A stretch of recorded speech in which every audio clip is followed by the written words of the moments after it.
Employment and status of Vizag steel plant పైన మాట్లాడడానికి అవకాశం ఇచ్చినందుకు నా హృదయపూర్వక ధన్యవాదాలు అధ్యక్ష. అధ్యక్ష, ఒకసారి మనం పెట్టుబడుల గురించి 2014 నుంచి ఒకసారి డిస్కస్ చేయాల్సిన అవసరం ఉంది అధ్యక్ష. 2014 ఆంధ్ర రాష్ట్ర విభజన ఆంధ్రులు కోరింది కాదు. ఆనాడు అందరూ కూడా 62 సంవత్సరాలు కష్టపడి చెమటోర్చి కలిసికట్టుగా హైదరాబాద్ని అభివృద్ధి చేశాం. ఇప్పుడు హైదరాబాద్ మంది కాకుండా పోతుంది నాకు బాధ, ఆవేదన ఆ రోజు అందరూ వ్యక్తం చేస్తాం జరిగింది అధ్యక్ష. దానికి ప్రధానమైన కారణం కూడా ఏంటంటే పెట్టుబడులు అక్కడనే ఉన్నాయి, ఇండస్ట్రీస్ అక్కడ ఉంది, ఐటీ ఎకోసిస్టమ్ అక్కడ ఏర్పడింది. మన పిల్లల భవిష్యత్తు ఏంటి అనేది ఆంధ్రులు ఆనాడు బాధపడటం జరిగింది అధ్యక్ష. ఆనాడు రాష్ట్ర ఎన్నికలు జరిగినప్పుడు చంద్రబాబు నాయుడు గారు మళ్ళీ ముఖ్యమంత్రి అవుతేనే ఇప్పుడు విభజించిన రాష్ట్రం సరైన దారిలో పెట్టగలుగుతారు, పెద్ద ఎత్తున పెట్టుబడులు ఆకర్షించగలుగుతారు అనేది ఆనాడు ప్రజలు గమనించే మెజారిటీతో తెలుగుదేశం, భారతీయ జనతా పార్టీని ఆనాడు గెలిపించి శాసనసభకు పంపిస్తాం జరిగింది అధ్యక్ష. ఆనాడు మనం ఒక అద్భుతమైన పాలసీస్ తీసుకొచ్చాం. ఐటీ కానీ, ఎలక్ట్రానిక్స్ కానీ, ఇండస్ట్రీస్లో కానీ మెరుగైన పాలసీస్ తీసుకొచ్చి ఇతర రాష్ట్రాలతో పోటీ పడే పరిస్థితికి ఆనాడు మనం తీసుకొస్తాం జరిగింది అధ్యక్ష. ఒక్కొక్క కంపెనీ తీసుకురావాలంటే చాలా కష్టపడాలి అధ్యక్ష. వాళ్ళ గడపలు దొక్కాలి, వాళ్ళ దగ్గరికి వెళ్ళాలి, వాళ్ళని కన్విన్స్ చేయాలి. ఎందుకంటే ఇప్పుడు అన్ని రాష్ట్రాల మధ్యన పెద్ద ఎత్తున పోటీ పెరిగింది. అందరూ ఇన్సెంటివ్స్ ఇస్తున్నారు, మెరుగైన ఎకో సిస్టమ్ ఏర్పాటు చేస్తున్నారు. అందరు కూడా నన్ను అదే ప్రశ్న అడుగుతారు, వై ఆంధ్రప్రదేశ్ అని. సో ఒక్కొక్క కంపెనీ తీసుకుంటే దాని వెనకాల చాలా కష్టం ఉంటుంది అధ్యక్ష. దానికి ఒక ఉదాహరణ కియా అధ్యక్ష. మన పంటలు కూడా పండని భూముల్లో ఏకంగా కారులు తయారు చేసే కియా మోటార్స్ తీసుకొచ్చాం అధ్యక్ష. అదే ఎవరు పోటీ పడ్డారు అధ్యక్ష మాతో?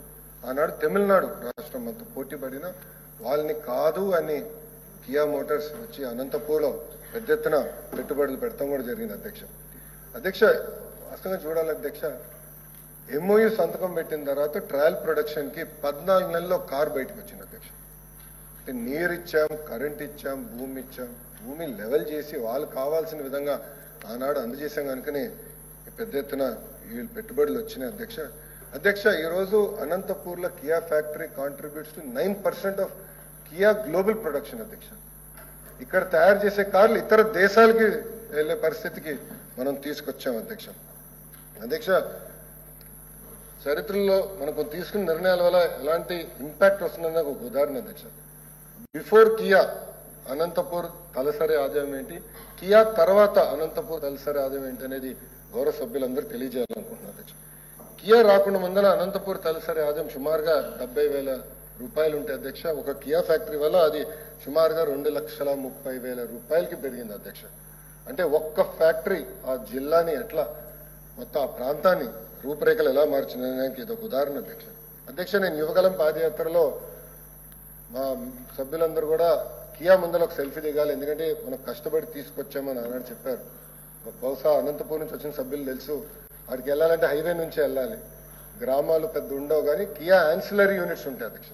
ఆ రోజు నేను నడిచినప్పుడు దీపా అని ఒక చెల్లమ్మ వచ్చి నాతో మాట్లాడింది అధ్యక్ష. నిన్న అమ్మ ఇంకో 15 కిలోమీటర్లు నడవాలి, కలిసికట్టుగా నడుద్దాం, ఇక్కడ ఆగిన మాట్లాడలేను అంటే నాతో నడిచింది అధ్యక్ష. మార్గం 2-3 కిలోమీటర్లు చెల్లమ్మ నాతో నడిచింది. అప్పుడు ఆమె ఆనందం చెప్తుంది అధ్యక్ష. ఒక కియా యాన్సిలరీలో పనిచేసి నెలకి 40,000 రూపాయలు సంపాదిస్తుంది అధ్యక్ష, 40,000 రూపీస్. నేను ఆమెను అడిగా, చెల్లి దీని ముందర ఏం చేశానంటే ఇల్లు చూసుకునేవాడిని అన్నా అని. ఇప్పుడు ఎలా ఉంది పరిస్థితి అంటే ఇల్లు మొత్తం నేనే నడిపిస్తున్నా అన్నా అని చెప్పే పరిస్థితి అధ్యక్ష. అంటే ఒక కియా ఫ్యాక్టరీ వల్ల ఎన్ని వేల కుటుంబాల్లో మార్పు వస్తున్నదానికి ఇదొక ఉదాహరణ అధ్యక్ష. ఇంకోటి అధ్యక్ష, టీసీఎల్ అధ్యక్ష. టీసీఎల్ అనేది ప్రపంచంలోనే అతిపెద్ద టీవీ ప్యానల్ మ్యానుఫ్యాక్చరింగ్ సంస్థ అధ్యక్ష.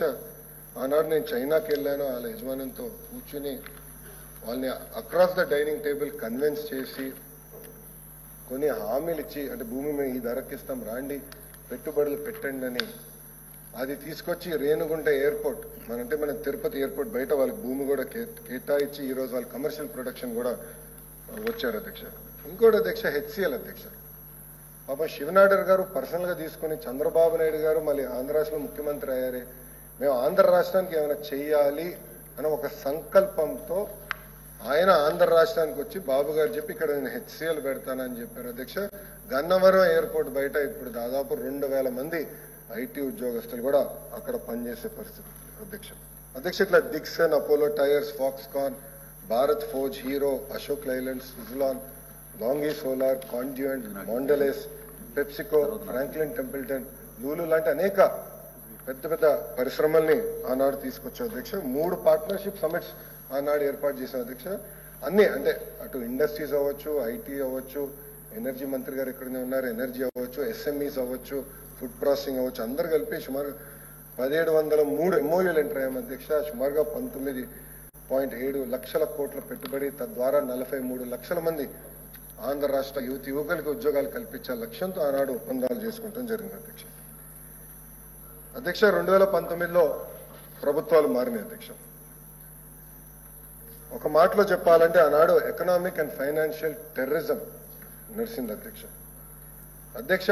ఏకపక్షంగా ఆనాడు పీపీఎస్ ని రద్దు చేసిన విషయం అందరూ తెలిసింది అధ్యక్ష. దీనివల్ల ఏమైందంటే ఆంధ్ర రాష్ట్రంలో ఒక ఎకనామిక్ ఇన్స్టెబిలిటీ అనేది ఏర్పడింది అధ్యక్ష. ఇన్ఫోసిస్ ఫౌండర్ మోహన్ దాస్ పై గారు ఇవన్నీ చూసి ఆయన స్టేట్మెంట్ కూడా ట్వీట్ చేశారు అధ్యక్ష. ఇన్వెస్టర్ సెంటిమెంట్ లో, Jagan destroying Andhra economy, former Infosys director Mohan Das పై. ఏపీ భవిష్యత్తును నాశనం చేస్తున్నారు, మీది టెర్రరిజం, జగన్ ని ప్రశ్నించిన మోహన్ దాస్ పై. ఆంధ్రాకు బ్యాడ్ న్యూస్, జగన్ ఒంటి చేతితో నాశనం చేస్తున్నారని మోహన్ దాస్ పై ఆనాడు స్టేట్మెంట్ కూడా ఇష్టం జరిగింది అధ్యక్ష. అంటే ఒక ఇన్వెస్టర్ సెంటిమెంట్ ఎలా వీక్ అయిందనే దానికి ఈ స్టేట్మెంట్స్ అన్ని ఒక ఉదాహరణ అధ్యక్ష. ఒక్కసారి ఇన్వెస్టర్ సెంటిమెంట్ వీక్ అవుతే ఎలాంటి పరిస్థితులు వస్తే మీకు కొన్ని ఉదాహరణ చెప్పాల్సిన అవసరం కూడా ఇక్కడ ఉంది అధ్యక్ష. ఏకంగా అధ్యక్ష లూలు అధ్యక్ష, లూలు మేము కన్వెన్షన్ సెంటర్ ఏర్పాటు చేస్తాం, హోటల్ కడతాం, గ్రేడ్ ఏ ఐటీ స్పేస్ విశాఖపట్నంలో కడతాం అంటే అది క్యాన్సిల్ చేసి పంపించేసే పరిస్థితి అధ్యక్ష. ఆనాడు వాళ్ళు చాలా స్పష్టంగా చెప్పారు, భారతదేశంలో ఏ రాష్ట్రంలో అయినా మేము పట్టుబడి పెడతాం కానీ ఒక ఆంధ్ర రాష్ట్రంలో మటుకు మేము అడుగు పెట్టామని కూడా వాళ్ళు పబ్లిక్ గా ప్రెస్ స్టేట్మెంట్ కూడా వాళ్ళు ఇచ్చారు అధ్యక్ష. ఇట్లా చూస్తే Amar Raja, Lulu, Franklin Templeton, Reliance Electronics, Conduent, Triton, ఇంకా జాకీ లాంటి సంస్థలు కూడా ఆంధ్ర రాష్ట్రాన్ని వదిలేసి పక్క రాష్ట్రాలకు వెళ్లే పరిస్థితి అధ్యక్ష. అమర్ రాజా బ్యాటరీ గురించి మాట్లాడాలి. Amar Raja battery is the highest tax payer in Andhra Pradesh అధ్యక్ష. కార్పొరేట్ ట్యాక్స్ పేయర్లో హైయెస్ట్ ట్యాక్స్ పేయర్ అధ్యక్ష అమర్ రాజా బ్యాటరీస్ అధ్యక్ష. ఏం చేశారు అధ్యక్ష, వాళ్ళు కేటాయించిన భూమిని ఏకపక్షంగా క్యాన్సిల్ చేశారు. దాని తర్వాత ఎక్కడో పొల్యూషన్ జరుగుతుంది అధ్యక్ష, అది మా ఊరు పక్కన చంద్రగిరి నియోజకవర్గం. ఏనాడు ఒక్కరు కూడా వచ్చి ఇక్కడ లెడ్ పాయిజనింగ్ పొల్యూషన్ జరిగిందని చెప్పలేదు అధ్యక్ష. కానీ కావాలని వాళ్ళు ఆ రోజు పొల్యూషన్ జరుగుతుందని పొల్యూషన్ అధికారులందరినీ పంపిస్తే ఏకంగా వాళ్ళు ఇబ్బంది పెట్టారు. ఆనాడు హైకోర్టు ఏం చేసింది అధ్యక్ష, హైకోర్టు చాలా స్పష్టంగా ఆర్డర్లో don't trouble Amar Raja, maintain status quo అని ఆర్డర్లో కూడా చెప్పే పరిస్థితి అధ్యక్ష. ఈ యొక్క నిర్ణయం వల్ల ఆంధ్ర రాష్ట్ర యువకులు ఎంత నష్టపోయారో మనందరం ఆలోచించాలి. ఆనాడు అమర్ రాజా సంస్థ నిర్ణయం తీసుకుని ఇంకా ఆంధ్ర రాష్ట్రంలో మేము పెట్టుబడి పెట్టామని తెలంగాణకి వెళ్ళింది అధ్యక్ష. ఆనాడు తెలంగాణలో ఉన్న మంత్రి గారు వాళ్ళని స్వయంగా రెడ్ కార్పెట్ వెల్కమ్ వేసి రాండి మీరు ఇక్కడ పెట్టుబడి పెట్టండి అంటే సుమారుగా 10,000 కోట్ల పెట్టుబడి, డైరెక్ట్ ఇండైరెక్ట్ జాబ్స్ అధ్యక్ష, 10,000 మందికి ఉద్యోగాలు కల్పించే సంస్థ ఈ రోజు పక్క రాష్ట్రం కలిపింది అధ్యక్ష. They are building a giga factory అధ్యక్ష. నాకు ఎప్పుడు చూస్తే బాగా వేస్తున్నాయి. ఇప్పుడు రీసెర్చ్ సెంటర్ కూడా అద్భుతంగా మనం చూపించారు అధ్యక్ష, ఎంత బ్యూటిఫుల్ రీసెర్చ్ సెంటర్ కడుతున్నారు. అవన్నీ చిత్తూరు జిల్లాకు వచ్చేది అధ్యక్ష, రేణిగుంట బయట వచ్చేది అధ్యక్ష. ఆ కంపెనీని తరిమేశారు అధ్యక్ష. రెండోది పీపీఏ క్యాన్సిలేషన్ అధ్యక్ష, క్యాన్సిల్ చేశారు, వాళ్ళు అటు పక్క కూర్చున్నారు. ఈ రోజు ఒక పీపీఏ క్యాన్సిలేషన్ వల్ల మా ఎనర్జీ మంత్రి గారికి సుమారుగా 10,000 కోట్ల భారం పడింది అధ్యక్ష. Legally we have to pay now, మాకు ఆప్షన్ లేదు ఇక్కడ. నేను ఎవరి దగ్గరికి వెళ్ళినా పెట్టుబడులు పెట్టండి బాబు, మీరు వచ్చి మ్యానుఫ్యాక్చరింగ్ ఇక్కడ చేయండి అని రెన్యూని అడిగితే ముందలా మా ఇష్యూ తేల్చండి, ఆనాడు యూనిలాటరల్ గా మీరే కదా క్యాన్సిల్ చేశారు అని వాళ్ళు ఈరోజు ప్రశ్నించే పరిస్థితి అధ్యక్ష. నష్టపోయింది ఎవరు?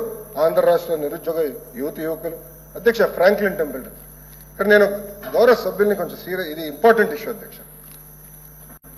Franklin Templeton is one of the world's largest financial services company. Franklin Templeton mutual fund లో జగన్మోహన్ రెడ్డి గారు ఆయన సొంత డబ్బులు కూడా ఇన్వెస్ట్ చేశారు. ఆయన ఎలక్షన్ అఫిడవిట్ లో పెట్టారు. కానీ వైకాపా ఎంపీలు ఏం చేశారు అధ్యక్ష? పార్లమెంట్ లో ఆ కంపెనీ పైన కరప్షన్ అలిగేషన్స్ చేశారు. Corruption allegations. Financial services companies అనేది కరప్షన్ అలిగేషన్స్ పైన చాలా సెన్సిటివ్ గా ఉంటాయి అధ్యక్ష. వాళ్ళకి గ్లోబల్ కంప్లైన్సెస్ ఉంటాయి. వాళ్ళు కేవలం భారతదేశంలోనూ అమెరికాలో కాదు, ప్రపంచంలో ఉన్న అన్ని రాష్ట్రాల్లో దేశాలు, భారతదేశంలో అన్ని దేశాలు, ప్రపంచంలో అన్ని దేశాల్లో వాళ్ళు చర్చిస్తారు అధ్యక్ష. వాళ్ళు ఇన్వెస్ట్మెంట్స్ ఉంటాయి, వాళ్ళతో డిస్కషన్ జరుగుతుంది అధ్యక్ష. ఈ యొక్క స్టేట్మెంట్ వల్ల వాళ్ళు చాలా ఇబ్బంది పడ్డారు అధ్యక్ష. పాపం ఒక వ్యక్తి చైర్మన్ అవ్వాల్సిన వ్యక్తి ఆనాడు పార్లమెంట్ సాక్షిగా ఆ స్టేట్మెంట్ ఇచ్చారు కదా, దానివల్ల ఇబ్బంది పడ్డారు అధ్యక్ష. 6 నెలలు వాళ్ళు చైర్మన్ అయ్యేదానికి కూడా వాళ్ళ కంప్లైంట్స్ బోర్డు